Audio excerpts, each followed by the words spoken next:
En 1851, en el corazón de La Habana, el general Don Esteban de la Torre hizo lo impensable. Para salvar su apellido de la extinción, ideó un pacto secreto que obligó a su propia esposa, doña Isabela, a compartir su lecho con 12 de los esclavizados más fuertes e inteligentes de su hacienda.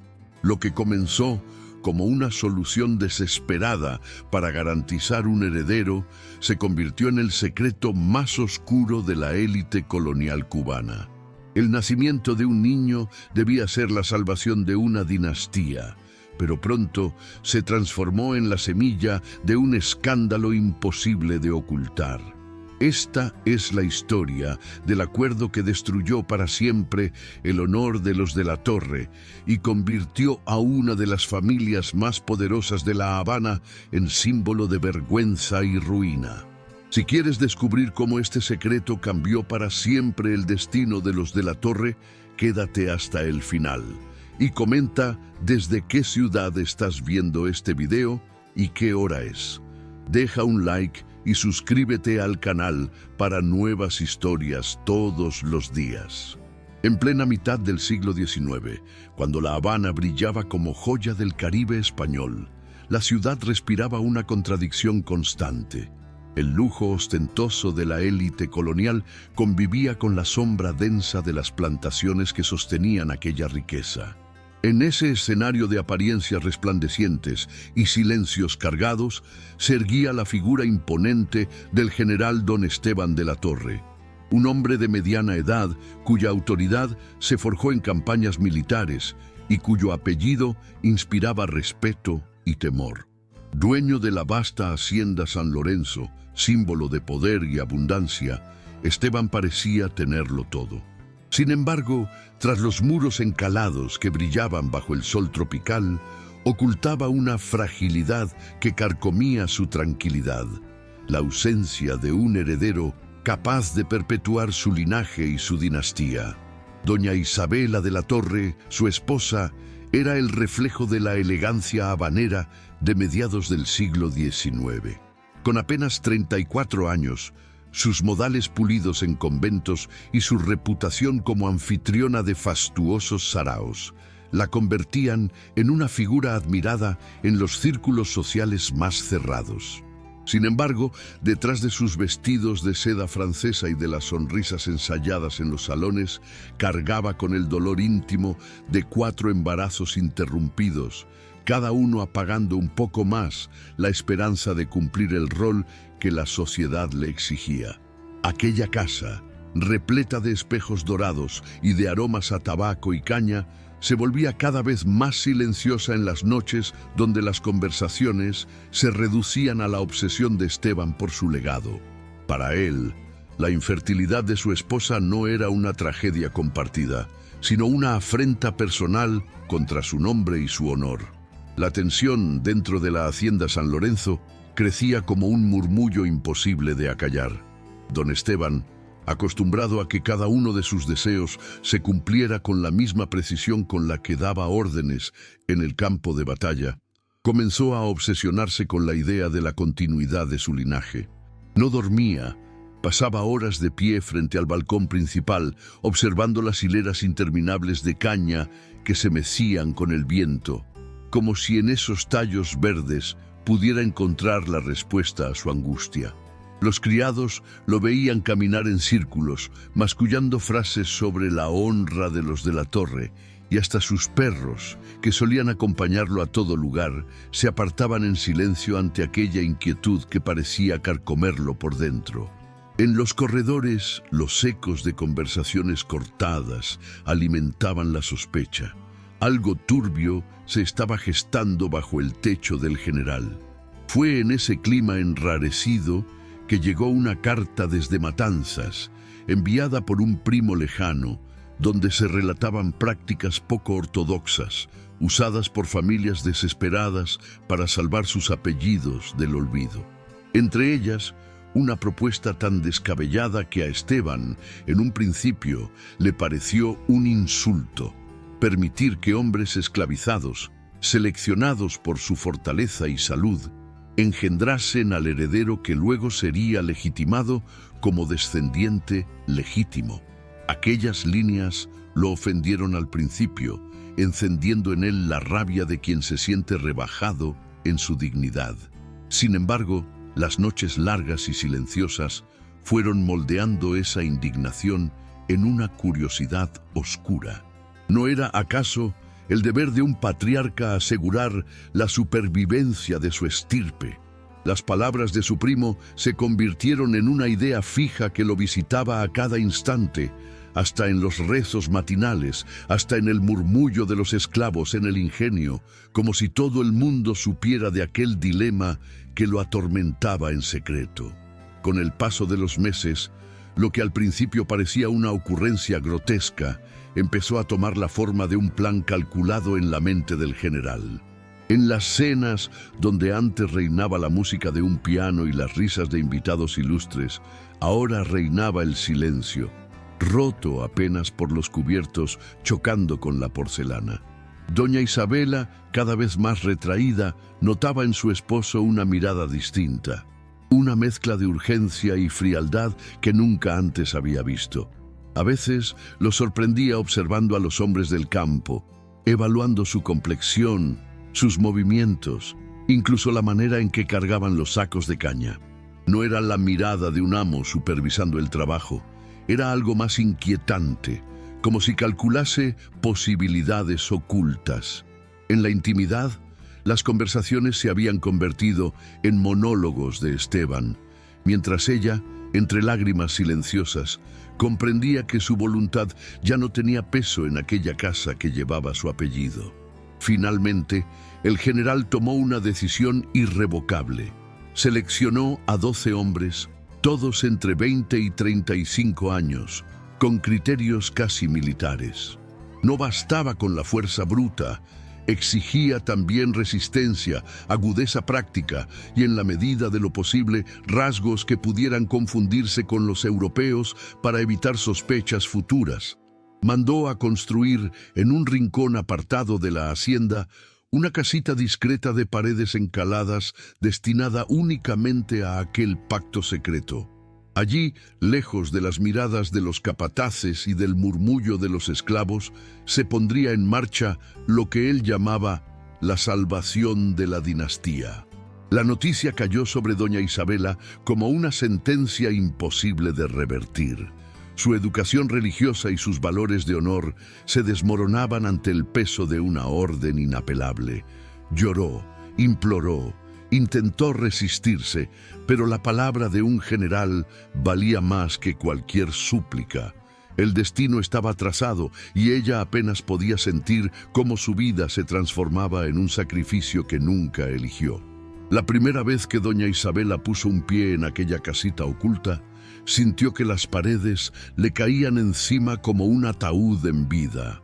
El lugar olía a cal húmeda, a madera recién cortada y a un silencio que parecía vigilante. Allí, Esteban había impuesto un reglamento férreo.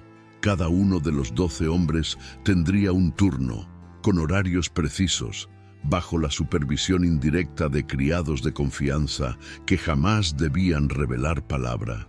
Para los seleccionados, la promesa era clara: ropa mejor, porciones de carne y vino que rara vez probaban y una recompensa aún más codiciada, la libertad, si alguno lograba engendrar el tan ansiado heredero. Ninguno se atrevió a rechazar la orden. En aquel mundo, obedecer era la diferencia entre la vida y el látigo. Pero en sus miradas se escondía una mezcla de miedo y de un extraño orgullo por haber sido escogidos para un papel que trascendía lo ordinario. Para Isabela, cada encuentro fue un descenso a la humillación más profunda. Educada en la rigidez de los conventos, nunca imaginó que su cuerpo sería reducido a un instrumento de cálculo, una pieza de ajedrez en un plan urdido por el hombre con el que compartía su cama legítima. Al regresar a la mansión, tras cada cita forzada, se encerraba en su habitación, encendía velas frente a un crucifijo y suplicaba a la Virgen que todo aquello fuese apenas un mal sueño. El peso del secreto la obligaba a mantener el porte en los salones, a seguir sirviendo té y conversando sobre óperas y política con damas que jamás sospecharían lo que ocurría al otro extremo de la hacienda. Sin embargo, en sus ojos, antes brillantes, comenzaba a instalarse una opacidad que ni los abanicos de seda lograban disimular. Y cada día que pasaba, esa opacidad se volvía el espejo de una vida rota, sin posibilidad de reparación. El general, en cambio, observaba todo con una calma calculada, como si hubiera encontrado finalmente una estrategia digna de sus campañas pasadas.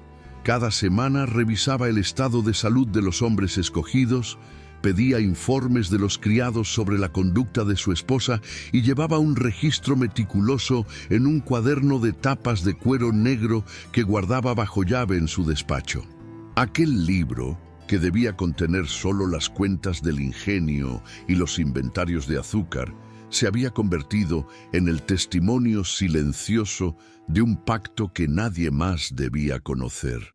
Por las noches, mientras la brisa arrastraba el murmullo de los grillos, Esteban se sentaba frente a ese cuaderno y lo repasaba como si se tratara de un mapa militar, convencido de que estaba ganando una batalla contra el tiempo y contra la desgracia que amenazaba su apellido. Los 12 hombres, aunque beneficiados con privilegios que los demás esclavizados apenas podían soñar, vivían atrapados en una tensión permanente. Sabían que, pese a las promesas, seguían siendo piezas intercambiables en un juego cruel. Entre ellos surgió una rivalidad silenciosa. Cada uno observaba al otro con desconfianza, consciente de que solo uno podría recibir la recompensa máxima de la libertad. En los campos, cuando trabajaban juntos, las bromas habituales fueron sustituidas por un mutismo pesado, y en sus miradas brillaba un desafío velado. Algunos incluso comenzaron a realizar pequeños rituales nocturnos, murmurando plegarias a deidades africanas para que el destino les favoreciera. Aquella competencia invisible no solo envenenaba sus días, sino que transformaba a la hacienda entera en un espacio cargado de un misterio del que pocos se atrevían a hablar en voz alta.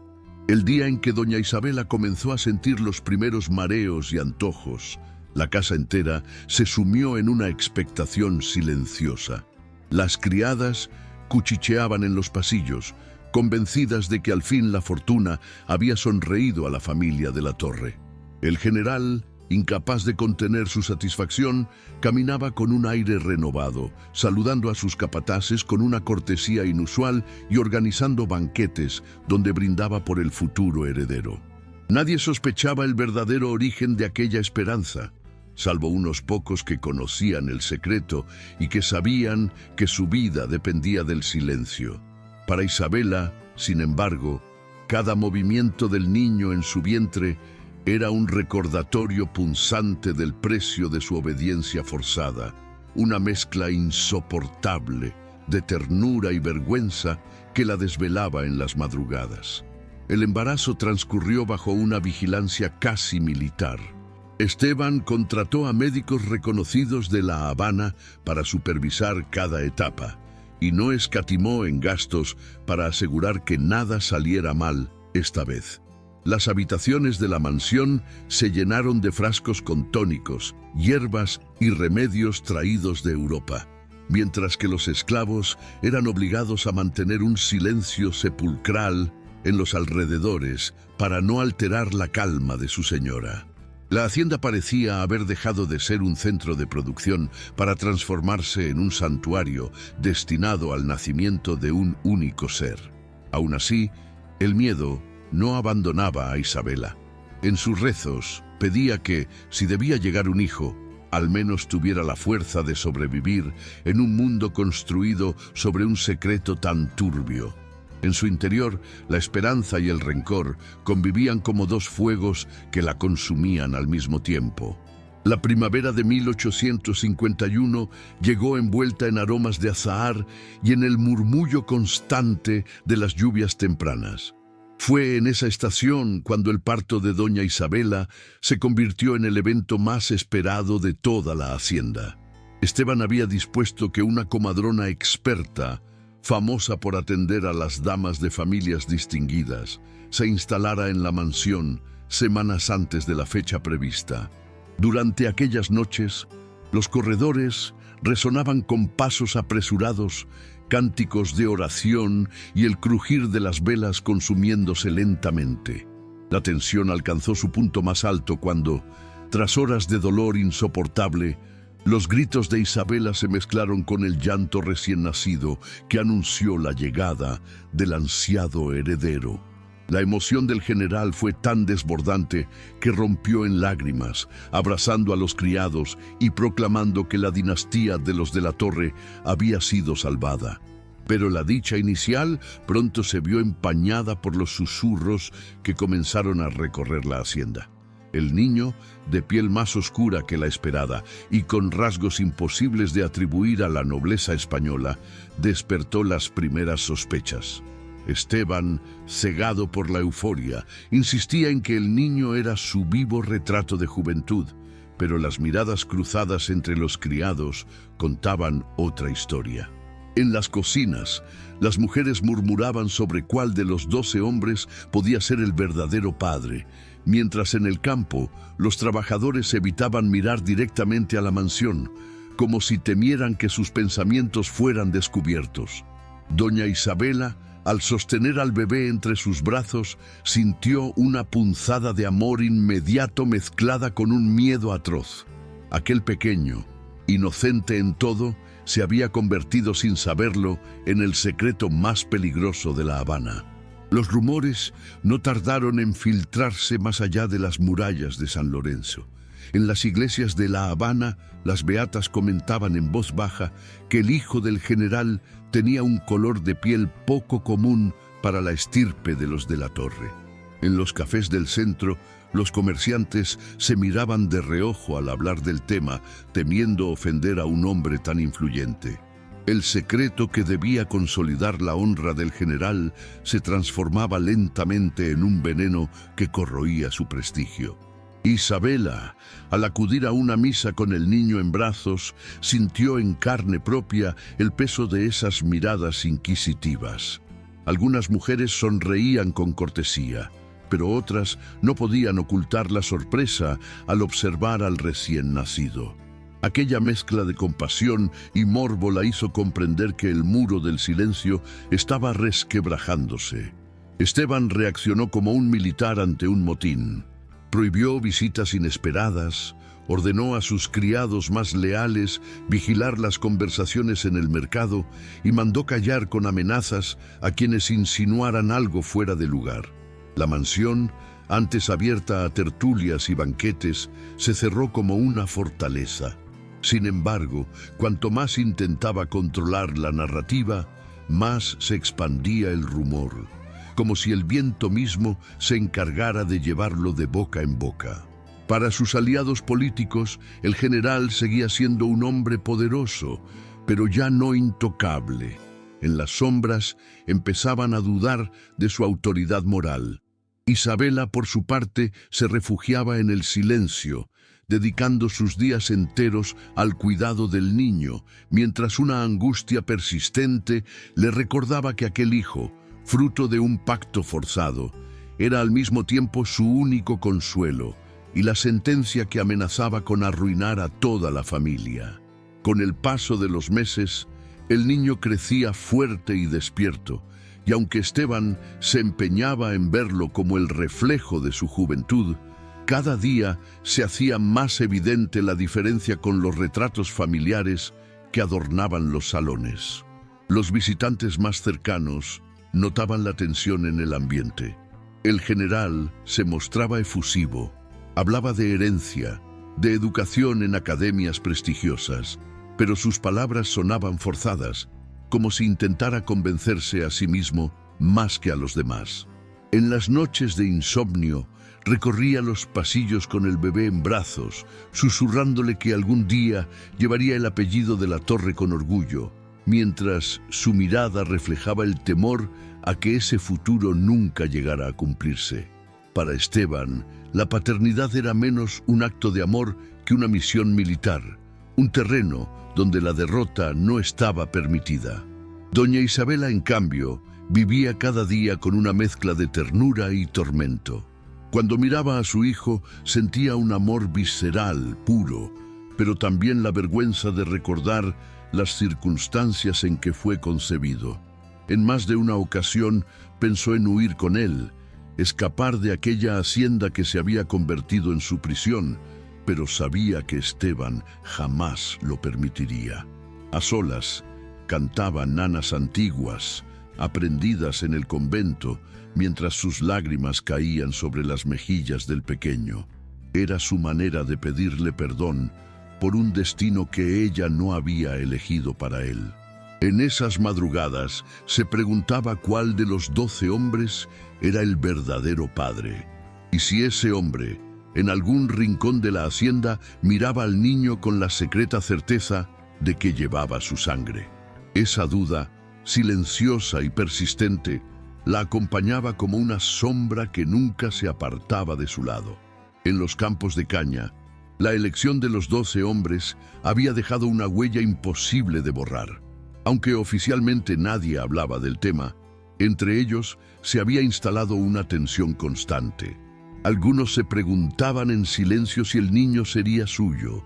Otros lo observaban con orgullo escondido, como si vieran en él una victoria íntima frente a la opresión que sufrían a diario. Por las noches, al regresar a los barracones, los más viejos notaban cómo los seleccionados mantenían conversaciones aparte, miradas cómplices que no necesitaban palabras. El rumor corría de boca en boca, y pronto toda la hacienda susurraba sobre el pacto secreto, aunque ninguno se atreviera a mencionarlo en presencia del general. El miedo al castigo se mezclaba con una curiosidad irresistible. Todos querían saber la verdad que Esteban intentaba ocultar bajo llave. Los capataces, conscientes de la fragilidad de la situación, reforzaban la disciplina con una severidad que rozaba la crueldad. Cualquier palabra fuera de lugar era castigada con jornadas dobles de trabajo o con encierros en calabozos improvisados. Sin embargo, ni el látigo ni las amenazas lograban sofocar las habladurías. Las mujeres de la hacienda, al ver al niño en brazos de doña Isabela, lo comentaban entre ellas con una mezcla de ternura y esperanza. Para muchas, aquel pequeño era la prueba de que la sangre de los suyos podía infiltrarse en las dinastías que siempre los habían despreciado. En secreto, algunas rezaban por él, deseando que creciera fuerte, que no olvidara sus raíces, aunque jamás pudiera reclamarlas. Ese sentimiento colectivo convertía al niño en algo más que un heredero. Era símbolo de un desafío silencioso, de un futuro impredecible que ni siquiera Esteban podía controlar. El general, cada vez más irascible, comenzó a desconfiar incluso de su propia esposa. En su mente, Isabela ya no era la víctima de un sacrificio impuesto, sino la guardiana de un secreto que podía estallar en cualquier momento. La vigilaba con ojos de halcón, controlaba sus cartas, limitaba sus salidas y prohibía visitas de familiares sin su autorización expresa. La mansión, que alguna vez fue escenario de tertulias y música, se convirtió en una prisión silenciosa donde cada paso estaba medido y cada gesto era interpretado como posible traición. Isabela sentía que vivía bajo un interrogatorio perpetuo, como si cada respiración debiera justificar su fidelidad a un esposo que había convertido el amor en sospecha y la intimidad en castigo. Mientras tanto, en La Habana, las murmuraciones crecían. Había quienes aseguraban que el niño era fruto de un acuerdo impío. Otros lo describían como un castigo divino por la arrogancia del general. En los cafés, los hombres apostaban sobre cuál de los 12 esclavos sería el verdadero padre. Y en las cocinas de las familias adineradas, las criadas compartían con deleite las historias recogidas en el mercado. La ciudad entera parecía participar de un teatro secreto en el que todos conocían el guión, salvo el protagonista que insistía en negar la realidad. Esteban, ajeno a los cuchicheos callejeros, seguía convencido de que con disciplina y control lograría silenciar las voces. Pero cada gesto nervioso, cada suspiro reprimido de Isabela, era un recordatorio de que la verdad nunca permanece enterrada por completo. En la hacienda San Lorenzo, los 12 hombres vivían entre la esperanza y la frustración. Aunque todos compartían la certeza de haber participado en aquel pacto secreto, ninguno podía reclamar al niño como suyo. Algunos lo observaban a la distancia cuando Isabela paseaba por los jardines, con un orgullo silencioso, convencidos de reconocer en él algún gesto propio, la forma de los ojos o la curva de la sonrisa. Otros, en cambio, lo miraban con un rencor amargo, como si la criatura fuera la evidencia de una injusticia que jamás podrían denunciar. Esa tensión invisible comenzaba a desbordarse en riñas nocturnas, discusiones apagadas que los capataces intentaban sofocar antes de que se volvieran incontrolables. El pacto que debía traer orden y continuidad estaba sembrando la semilla del caos. Doña Isabela percibía esa tensión con una claridad dolorosa. Aunque nunca intercambió palabra con los hombres seleccionados, intuía en sus miradas una mezcla de orgullo, dolor y secreto compartido. Cada vez que bajaba al patio con el niño en brazos, sentía que un hilo invisible la unía a ellos, como si el silencio hablara más que cualquier confesión. Aquella certeza la atormentaba. Su maternidad no era solo suya, sino compartida con 12 hombres reducidos a la condición de sombra. En sus noches de desvelo, se preguntaba si su hijo crecería algún día para descubrir la verdad y qué haría con ella. ¿Se enorgullecería de llevar en sus venas la fuerza de los oprimidos o lo viviría como una mancha imposible de borrar? El futuro, tan incierto como el presente, pesaba sobre ella como una losa cada vez más difícil de sostener. Con el correr de los años, el niño comenzó a caminar por los corredores de la mansión, despertando emociones encontradas en todos los que lo rodeaban. Para Esteban, cada paso firme era la confirmación de que su plan había funcionado. Organizaba pequeños festejos familiares, invitaba a aliados políticos y mostraba al niño como si fuese un trofeo de guerra. No obstante, el parecido con su linaje era cada vez más difícil de sostener. Las arrugas de Esteban se acentuaban con el enojo cada vez que alguien se atrevía a comentar sobre los rasgos del muchacho. En los retratos familiares colgados en los salones, el contraste resultaba evidente. Mientras los de la torre exhibían piel clara y perfiles afilados, el niño reflejaba una mezcla distinta, imposible de disimular bajo el barniz de las apariencias. Isabela, por su parte, se refugiaba en la ternura hacia su hijo, protegiéndolo como una leona acorralada. En los juegos infantiles, encontraba un respiro a su propia condena, aunque en su interior cargaba con la angustia de imaginar el futuro que le esperaba. Soñaba con darle una vida lejos de la hipocresía de la élite habanera, donde pudiera crecer sin el peso de un secreto vergonzoso. Pero sabía que sus deseos eran apenas fantasías en un mundo gobernado por la rigidez del apellido y las apariencias. En cada gesto del niño, en su risa espontánea o en su curiosidad inagotable, ella veía un destello de esperanza y al mismo tiempo una advertencia. Tarde o temprano, la verdad llamaría a la puerta. Y cuando eso ocurriera, ni el poder de Esteban ni las paredes de la hacienda serían suficientes para contenerla. En los salones de La Habana, la historia del niño de los de la Torre ya se había convertido en un rumor imposible de detener. Los invitados acudían a los banquetes más por curiosidad que por lealtad, deseosos de observar de cerca al heredero cuya sangre era motivo de especulación. Algunos, con ironía disimulada, lo elogiaban exageradamente. Otros se limitaban a sonreír con cortesía mientras murmuraban a espaldas de Esteban. La reputación del general, antes intachable, comenzaba a tambalear.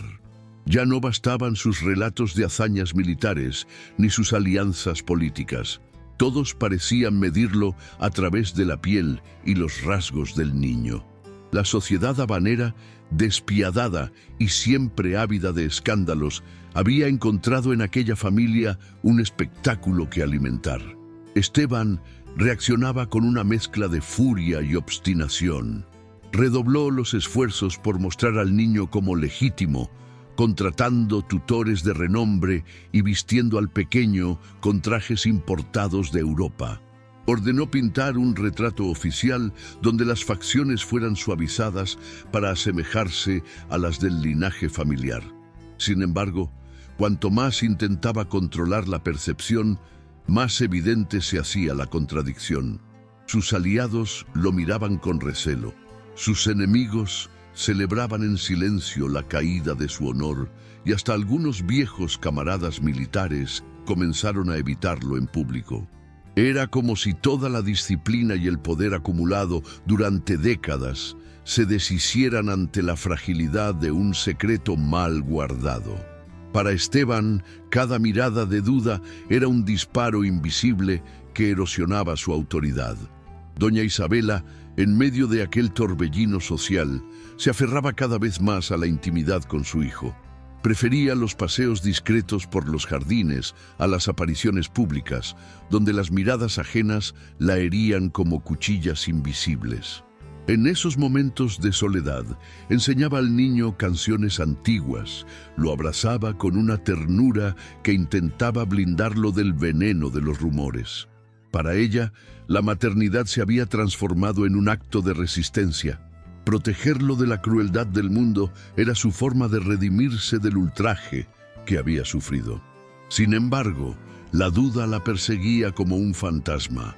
¿Qué ocurriría cuando su hijo fuera lo suficientemente grande para notar las diferencias, para escuchar los comentarios que corrían de boca en boca?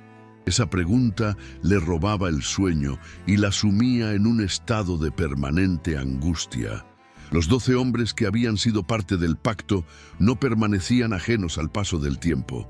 Aunque ninguno podía reclamar al niño, todos lo seguían con una atención silenciosa, como si observaran un pedazo de sí mismos caminar por los patios de la hacienda.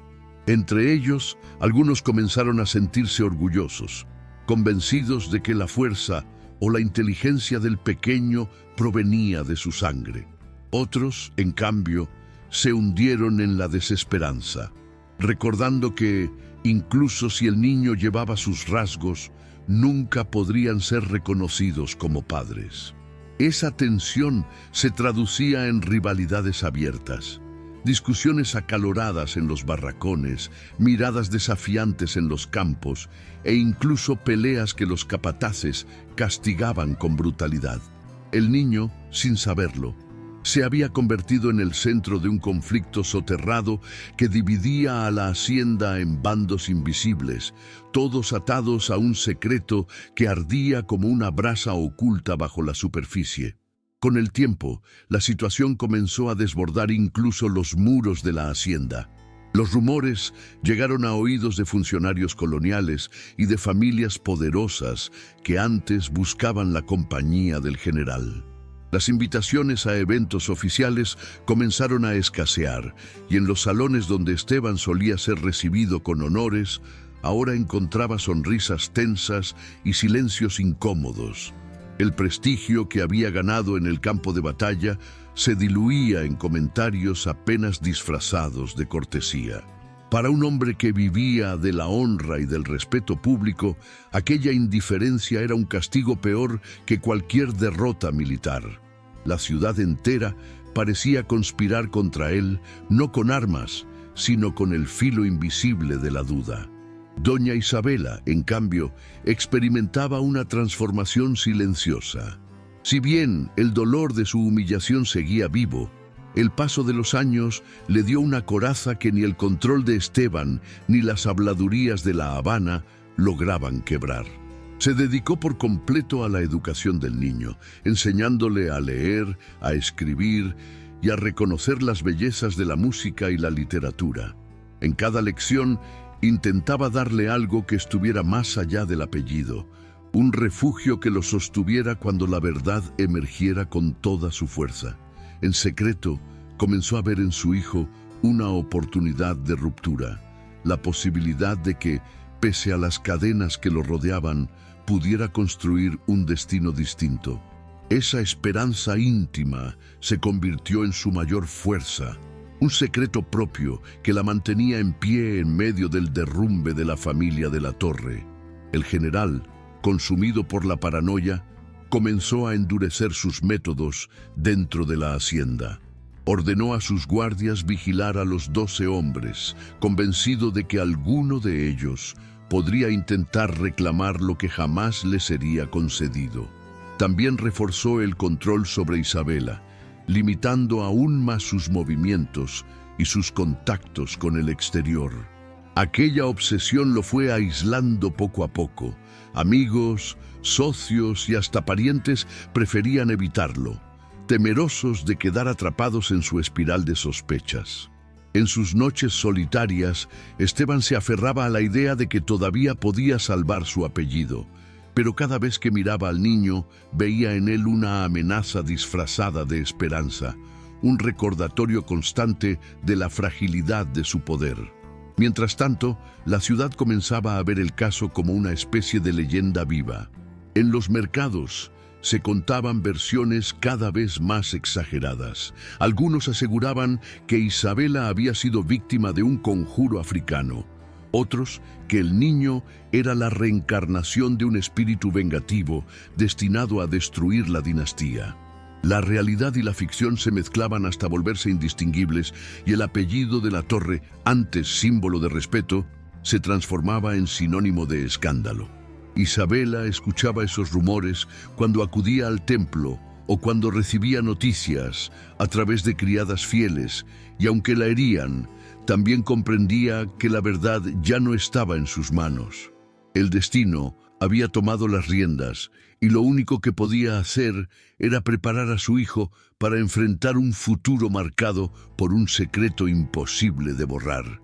El niño, ya en su infancia avanzada, comenzó a notar las diferencias que lo separaban de otros de su entorno. En los juegos con hijos de familias vecinas, percibía las miradas incómodas, los comentarios a medias, las risas sofocadas detrás de abanicos. Un día regresó llorando a la mansión, preguntándole a su madre por qué decían que él no se parecía a su padre. Doña Isabela lo abrazó con fuerza, sin encontrar palabras capaces de protegerlo del peso de esa verdad. Aquel momento fue para ella la confirmación de que el secreto ya no pertenecía solo a los adultos. Había comenzado a marcar el corazón y la mente del niño, dibujando cicatrices invisibles que lo acompañarían de por vida. Esteban, al enterarse de aquel incidente, reaccionó con una furia desmedida. Convocó a los capataces y ordenó castigos ejemplares para quienes se atrevieran a propagar rumores en la ciudad o dentro de la hacienda. Mandó azotar a un criado acusado de hablar más de lo debido y lo hizo encadenar frente a todos como advertencia.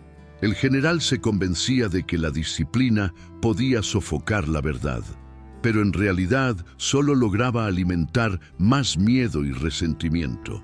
Cada acto de violencia se propagaba como un eco en los corredores, recordándole a todos que la gloria de los de la Torre ya no se sostenía en el respeto, sino en el terror. Y aunque Esteban seguía proclamando que su hijo algún día heredaría un nombre intacto, la realidad era que la semilla de la ruina ya estaba germinando dentro de la propia familia. Los 12 hombres, testigos silenciosos del crecimiento del niño, también empezaron a dividirse con mayor intensidad. Algunos mantenían la esperanza de que, llegado el momento, su aporte fuese recompensado en secreto por Esteban. Otros, más desencantados, comprendían que nunca recibirían la libertad prometida. Esa frustración alimentaba conversaciones clandestinas en los barracones, donde se hablaba de rebelión y de venganza. La presencia del niño en los patios, corriendo entre los jardines, era un recordatorio constante de su participación en un pacto que había beneficiado únicamente al general. Lo que antes había sido un privilegio temido se transformaba en una herida abierta imposible de cerrar sin consecuencias. Doña Isabela percibía aquella tensión en los ojos de los esclavizados cada vez que cruzaba con ellos en el patio o en la capilla de la hacienda. Aunque nadie se atrevía a decirlo en voz alta, sabía que el niño representaba una contradicción insoportable. Era la promesa de libertad incumplida y al mismo tiempo la prueba viva de que la sangre de los oprimidos circulaba dentro de los muros de la aristocracia. Esa certeza la atormentaba. En secreto, comenzó a temer no solo por su reputación, sino también por la seguridad de su hijo. Sabía que, si las tensiones estallaban, el pequeño sería el blanco más vulnerable de una venganza largamente contenida. Cada noche, al cerrar los ojos, se preguntaba cuánto tiempo más podrían sostener aquel frágil equilibrio antes de que la verdad se transformara en un incendio imposible de apagar. El estallido que tanto temía Isabela no tardó en llegar. Una noche de tormenta, mientras los truenos sacudían los ventanales de la hacienda, un grupo de hombres irrumpió en los pasillos principales. Eran algunos de los seleccionados, hartos de esperar la libertad prometida. Armados con herramientas de campo, exigieron a gritos que el general cumpliera su palabra. Esteban, sorprendido por la audacia, bajó las escaleras con su sable en la mano, dispuesto a defender su honor como en el campo de batalla. Pero ya no era un general enfrentando a un ejército extranjero. Era un hombre solo, acorralado por aquellos a quienes había convertido en piezas de un juego humillante. El enfrentamiento fue breve, pero brutal. Los guardias de la hacienda intervinieron, reduciendo a los amotinados con golpes y cadenas. El niño, despertado por el estruendo, lloraba en brazos de su madre, mientras Isabela imploraba que se detuviera la violencia. Esteban, con el rostro enrojecido de furia, ordenó un castigo ejemplar. Los rebeldes fueron azotados hasta quedar inconscientes y luego enviados a los calabozos sin agua ni comida. El silencio que siguió a aquella noche fue aún más pesado que los gritos que lo habían precedido. Todos comprendieron que el secreto ya no era solo un rumor. Se había convertido en una herida sangrante que amenazaba con devorar a la familia de la Torre desde dentro. La represión de aquella rebelión no trajo la calma que Esteban esperaba. Por el contrario, el rumor de la revuelta se propagó por toda La Habana, alcanzando incluso los oídos de las autoridades coloniales. Algunos empezaron a cuestionar la capacidad del general para mantener el orden en su propia hacienda. Los enemigos políticos, que hasta entonces aguardaban en silencio, aprovecharon la ocasión para debilitar su influencia en los círculos de poder. En menos de un año, contratos y alianzas que parecían sólidos comenzaron a desmoronarse. El apellido de la Torre, antaño sinónimo de respeto, se convirtió en motivo de burla y desconfianza. Esteban, cada vez más aislado, se encerraba en su despacho durante horas, aferrado a un cuaderno donde registraba obsesivamente cada detalle de la vida de su hijo, como si en esas páginas pudiera protegerlo de un mundo que se desmoronaba. Isabela, mientras tanto, comprendía que la única salvación posible era preparar a su hijo para un destino distinto al que Esteban imaginaba. Lo instruía en secreto para que aprendiera a escuchar a las personas humildes, a valorar la verdad por encima de la apariencia y a no repetir los errores de su padre. En el fondo, sabía que el peso del secreto caería algún día sobre los hombros del muchacho y que ese día tendría que elegir entre perpetuar una mentira o enfrentarla con valentía. Cada lección era una semilla plantada en silencio, una esperanza de que cuando llegara el momento, él supiera transformar la vergüenza en fuerza. Para Isabela, aquel hijo ya no era solo el heredero de un apellido marchito, sino la prueba viva de que incluso en la desgracia podía germinar un futuro inesperado. El final de los días de Esteban llegó marcado por la amargura. Anciano y enfermo, veía desde la ventana de su despacho cómo los cañaverales, antaño símbolo de su grandeza, eran vendidos pedazo a pedazo para saldar deudas. Los aliados lo habían abandonado, los criados lo servían por obligación, y los rumores sobre el origen de su hijo se habían convertido en verdad aceptada por todos. El general murió aferrado a la ilusión de que aún había honor en su apellido, aunque en el fondo sabía que lo que había construido se había derrumbado por la decisión desesperada que tomó aquella primavera de 1851.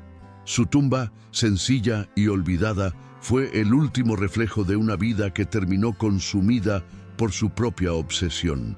El hijo, ya joven, heredó un apellido cargado de sombras, pero también una fuerza interior que lo distinguía. Aunque nunca supo con certeza quién de los 12 hombres era su verdadero padre, creció con la conciencia de que llevaba en su sangre una mezcla imposible de negar. Algunos lo miraban con desdén, otros con respeto, pero él aprendió a caminar entre esas miradas con la frente en alto. Doña Isabela, envejecida pero serena, lo observaba como quien contempla la última chispa de un fuego que parecía extinguido. La dinastía de la Torre había caído en desgracia, pero de sus ruinas surgía una verdad inquebrantable. Ningún secreto, por más oculto que se intente mantener, puede escapar al juicio del tiempo.